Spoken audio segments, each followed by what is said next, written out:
బొరుగుల mixture ఎంతమందికి ఇష్టమో కామెంట్లో చెప్పండి. అది ఎలా ప్రిపేర్ చేయాలో చూపిస్తాను రండి. ముందుగా కొన్ని బొరుగులు తీసుకోవాలి.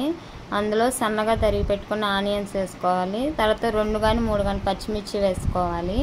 తర్వాత టమాటా కూడా సన్నగా కట్ చేసుకొని వేసుకోవాలి.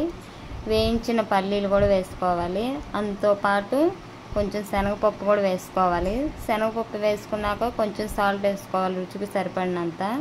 కొంచెం కారం వేసుకోవాలి. ఆల్రెడీ పచ్చిమిర్చి వేసాం కదా, కొంచెం వేసుకుంటే చాలు.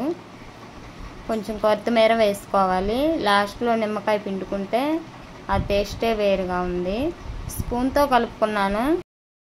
ఇలా అయితే అవ్వదని బాగా చేత్తో మిక్స్ చేశాను. బాగుంది.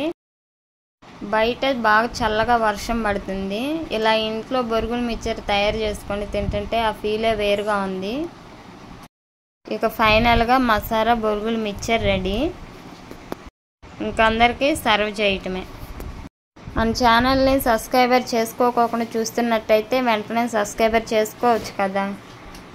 ఇంకా మా ఆయనకి ఇచ్చేసాను, తింటున్నాడు. పిల్లలు మా వారు తింటుంటే సూపర్గా ఉందని చెప్పారు. మీరు కూడా నేను చెప్పిన విధానంలో వేసి ట్రై చేసి చూడండి, చాలా సూపర్గా ఉంటుంది.